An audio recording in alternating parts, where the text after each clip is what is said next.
Praise the lord. ప్రభు పేరిట మరొక దినంలోకి మీకు అందరికీ వందనాలు. ఈ దినం ప్రభు మన కొరకు ఏర్పాటు చేసుకున్న వాక్య భాగము యోహాను సువార్త 5వ అధ్యాయము 30 నుంచి చదువుకుందాము. నా అంతట నేనేమీ చేయలేను, నేను వినున్నట్లుగా తీర్పు తీర్చుచున్నాను. నన్ను పంపిన వాని చిత్త ప్రకారమే చేయగొరుదును కానీ నా ఇష్ట ప్రకారం చేయగోరను, కనుక నా తీర్పు న్యాయమైనది. నన్ను గురించి నేను సాక్ష్యము చెప్పుకొనిన ఎడల నా సాక్ష్యం సత్యం కాదు. నన్ను గురించి సాక్ష్యమిచ్చు వేరొకడు కలడు. ఆయన నన్ను గురించి ఇచ్చు సాక్ష్యం సత్యమని ఎరుగుదును. మీరు యోహాను నొద్దకు పంపితిరి. అతడు సత్యమునకు సాక్ష్యమిచ్చెను. నేను మనుషుల వలన సాక్ష్యం అంగీకరింపను కానీ మీరు రక్షింపబడవలనని ఈ మాటలు చెప్పుచున్నాను. అతడు మండుచు ప్రకాశించుచున్న దీపమై ఉండెను. మీరు అతని వెలుగులో ఉండి కొంతకాలం ఆనందించుటకు ఇష్టపడితిరి. అయితే యోహాను సాక్ష్యం కంటే నాకు ఎక్కువైన సాక్ష్యం కలదు. అదేమనినా, నేను నెరవేర్చుటకై తండ్రి ఏ క్రియలు నాకిచ్చి ఉన్నాడో నేను చేయుచున్న ఆ క్రియలే తండ్రి నన్ను పంపి ఉన్నాడని నన్ను గురించి సాక్ష్యం ఇచ్చుచున్నవి. మరియు నన్ను పంపిన తండ్రియే నన్ను గురించి సాక్ష్యం ఇచ్చుచున్నాడు. మీరు ఏ కాలమందైనను ఆయన స్వరం వినలేదు, ఆయన స్వరూపము చూడలేదు. ఆయన ఎవరిని పంపెనో ఆయనను మీరు నమ్మలేదు కనుక మీలో ఆయన వాక్యం నిలిచి ఉండలేదు. లేఖనములందు మీకు నిత్య జీవము కలదని తలంచుచు వాటిని పరిశోధించుచున్నారు. అవే నన్ను గురించి సాక్ష్యమిచ్చుచున్నవి. అయితే మీకు జీవము కలుగునట్లు మీరు నా యొద్దకు రానొల్లరు. నేను మనుషుల వలన మహిమ పొందువాడిని కాను. నేను మిమ్మల్ని ఎరుగుదును. దేవుని ప్రేమ మీలో లేదు.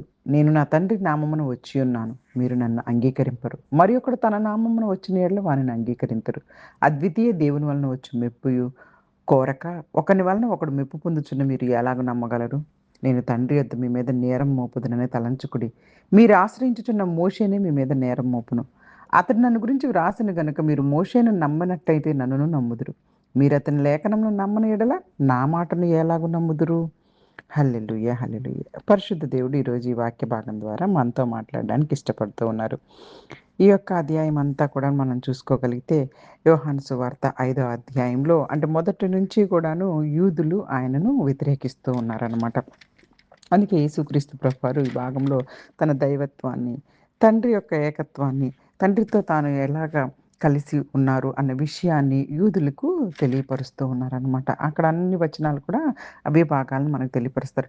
యూదులు ఎందుకు నమ్మలేకపోతున్నారో కూడా ఆయన అక్కడ తెలియపరుస్తున్నారు. 5వ అధ్యాయం 30వ వచనంలో నేను నా అంతట నేనేం చేయట్లేదు. నేను వినిన ప్రకారమే తీర్పు తీరుస్తాను. నా తీర్పు న్యాయమైంది. ఎందుకంటే నేను నా సొంత చిత్తాన్ని చేయట్లా. నన్ను పంపిన తండ్రి చిత్తాన్ని. యేసుక్రీస్తు ప్రభువారు సొంత ఇష్ట ప్రకారం కాకుండా పరలోకపు తండ్రి చిత్త ప్రకారమే పనిచేస్తున్నానని చెప్తున్నారు. ఆయన తీర్పు కరెక్ట్‌గా ఉంటుంది. ఎందుకంటే దేవుని చిత్తానికి అనుగుణంగా ఉంటుంది కాబట్టి. కాబట్టి ఈరోజు మన జీవితాల్లో కూడా మన సొంత చిత్తాల కంటే దేవుని చిత్తాన్ని వెతికితే దేవుడికి మహిమ. హల్లెలూయా, హల్లెలూయా. ఆ తర్వాత యేసుక్రీస్తు ప్రభువారు తన గురించి తానే సాక్ష్యం చెప్పడం మాత్రమే సరిపోదని, తన గురించి తండ్రి కూడా సాక్ష్యం ఇస్తున్నాడని చెప్పేసి తెలియపరుస్తున్నారు. యూదులు ధర్మశాస్త్రం ప్రకారం ఒక విషయం నిజమని నిర్ధారించడానికి 2 లేదా 3 సాక్షులు అవసరం అన్నమాట. వాళ్ళ యొక్క పాత నిబంధన వారి యొక్క గ్రంథాల ప్రకారము. అయితే యేసు ప్రభువారు తనకు అనేక సాక్ష్యాలు ఉన్నాయనని ఇక్కడ వాళ్ళకి అందుకే ప్రతిసారి అంటే వాళ్ళు ఏదైతే ధృవీకరించుకుంటారో వాటి గురించి ఎక్కువ మాట్లాడుతున్నారు. యోహాను గారు బాప్తిస్మిచ్చు యోహాను గారు సత్యాన్ని నాకు సాక్ష్యం ఇస్తున్నారు కదా! ఇదిగో లోక పాపాన్ని మోసుకొని పోయి దేవుని గొర్రెపిల్ల అని చెప్పేసేసి యోహాను గారు ఒక దీపం లాంటి సేవకుడు. కానీ యేసుక్రీస్తు ప్రభువారు నిజమైన వెలుగు అని చెప్పేసి ఇక్కడ తెలియపరుస్తున్నారు. దేవుని సేవకుల్ని గౌరవించాలి. మన విశ్వాసము క్రీస్తు మీద ఉండాలి. సేవకుల్ని గౌరవించాలి. విశ్వాసం మాత్రం దేవుని మీదే పెట్టుకోవాలి. యేసుక్రీస్తు ప్రభువారు చేసిన అద్భుతాలు, స్వస్థతలు, బోధలు ఇవన్నీ ఆయన దేవుని చేత పంపబడిన వారనే నిరూపిస్తున్నాయి. ఆయన కార్యాలన్నీ కూడా ఆయన మాటల కంటే ఎక్కువ సాక్ష్యాన్ని ఇస్తూ ఉన్నాయి. అయినప్పటికీ కూడా వీరు నమ్మటం లేదన్నమాట. ఇదిగో మరియు నన్ను పంపిన తండ్రే నా గురించి సాక్ష్యం ఇస్తున్నారని యేసుక్రీస్తు ప్రభువారు 37వ వచనంలో కూడా తెలియపరుస్తున్నారు. తెలుసు కదా యేసుక్రీస్తు ప్రభువారు బాప్తీస సమయంలో ఈయన నా ప్రియ కుమారుడు, ఈయనందు నేను ఆనందించుచున్నాను అని చెప్పేసి పరలోకం నుంచి తండ్రి మాట్లాడారు. అలాగే రూపాంతర పర్వతం మీద కూడా ఇదే స్వరము వినిపించింది. కాబట్టి నా తండ్రి కూడా నాకు సాక్ష్యము చెప్తున్నారు అని చెప్పేసేసి ఎన్నో సార్లు యేసుక్రీస్తు ప్రభువారు ఇక్కడ తెలియపరుస్తున్నారు. యూదులు దేవుని వాక్యాన్ని చదువుతున్నారు కానీ హృదయాల్లో నింపుకోవట్లేదు. వాళ్ళు కనుక దేవుని యొక్క వాక్యాన్ని నింపుకున్నట్టయితే దేవుడు పంపిన యేసుక్రీస్తు ప్రభువారిని గుర్తించేవారే. అందుకే ఇక్కడ యేసుక్రీస్తు ప్రభువారు 39వ వచనంలోకి వచ్చేసరికి మీరు లేఖనాలు పరిశోధిస్తున్నారు. అవి నా విషయమే సాక్ష్యం ఇస్తున్నాయి. అయినా మీరు జీవం పొందుటకు నా యొద్దకు రావటకు మీరు ఇష్టపడట్లేదు. యూదులు ఎంతో చేస్తారు బైబిల్‌ని అంటే ధర్మశాస్త్రం పాత నిబంధనని చాలా చదువుతారు. ఆ లేఖనాలన్నీ గూడా మెస్సయ్య గురించే తెలియపరుస్తారు. మెస్సయ్య అంటే యేసుక్రీస్తు ప్రభువారు. బైబిల్‌ని చదువుతున్నారే గానీ, అది చూపించే యేసుక్రీస్తు ప్రభువారు నిజమైన మెస్సయ్య అని విశ్వసించటం లేదు వాళ్ళస్సలకి. అందుకే అక్కడ ఆ యొక్క వచనంలో యేసుక్రీస్తు ప్రభు 41 వచనంలో ఏమంటున్నారు చూడండి. యేసు మనుషుల ప్రశంసలను నేను కోరుకోవటం లేదు. యూదుల నాయకులు దేవుని కంటే మనుషుల ప్రశంసలు ఎక్కువగా కోరుకుంటుంటారు వాళ్ళు. వాళ్ళకి ఎక్కువ గర్వం, ఎక్కువ స్వీయ ఘనత, దేవుని మీద విశ్వాసానికి ఆళ్ళకి అడ్డంగా మారిపోతున్నాయి ఈ దినాల్లో. కాబట్టి చాలామందికి మన లక్ష్యము దేవుని మహిమ కావాలి గానీ, మనకు మనుషుల యొక్క ప్రశంసలు కానే కాదు. అందుకే యేసుక్రీస్తు ప్రభువారు ఇక్కడ యోహాను సువార్త 5వ అధ్యాయం చివరి వచనాలకొచ్చేసరికి ఏమంటున్నారంటే, ఇదిగో నేను కాదు కానీ మీ మీద నేరం మోపేది, మీరు నమ్ముతున్న మోషేనే మీ మీద సాక్ష్యం చెప్పి నేరం మోపుతారు. ఎందుకు మీరు మోషే గారిని నమ్మని యెడల నన్నును నమ్ముతారు. నన్ను నమ్మకపోతే మీరు ఆయనను కూడా నమ్మరు. అతడు నా విషయమే కదా రాసారని చెప్పేసి అంటున్నారు.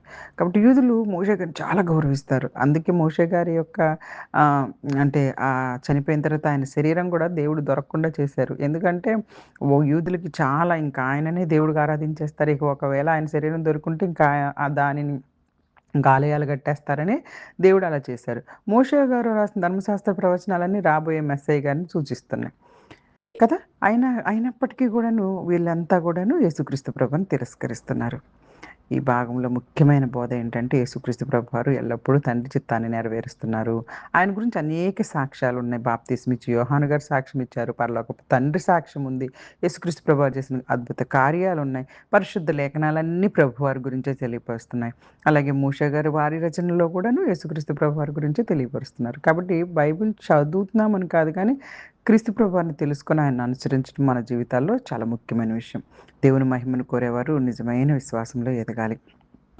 గర్వాలు, మనుషుల ప్రశంసలు, అవిశ్వాసం దేవుని సత్యాన్ని అంగీకరించకుండా చేస్తాయి. కాబట్టి ఈరోజు మనల్ని మనం ప్రశ్నించుకోవాలి. మనం దేవుని చిత్తాన్ని వెతుకుతున్నామా? లేక సొంత చిత్తాన్ని అనుసరిస్తున్నామా? బైబిల్ చదువుతున్నాం గానీ, యేసుక్రీస్తు ప్రభువాన్ని నిజంగానే ఆ యొక్క విషయాలన్నీ అర్థం చేసుకొని అనుసరిస్తున్నామా లేదా? దేవుని మహిమ కోరుతున్నామా? మనుషుల ప్రశంసలు కోరుతున్నామా? ఇవన్నిటిని కూడా మనల్ని మనం ప్రశ్నించుకొని, ఈ యొక్క దినంలో ఇదిగో దేవా! నీ చిత్తాన్ని తెలుసుకొని దాన్ని నెరవేర్చే హృదయాన్ని మాకు అనుగ్రహించు. మీ వాక్యం చదవడమే కాదు, ఆ వాక్యం చూపిస్తున్న యేసుక్రీస్తు ప్రభువుని విశ్వసించి ప్రతిరోజు ఆయనను అనుసరించే కృపను ప్రసాదించు. నా జీవితమంతా నీ మహిమకు ఉపయోగపడినట్టు నన్ను నడిపించు అని మనం ప్రార్థన చేసేవారిలో ఉండాలని కోరుకుంటూ, ఈ చిన్ని వాక్యాన్ని దేవుడు ఆశీర్వదించి దీవించునుగాక. ఆమేన్. God bless you all. God bless you all.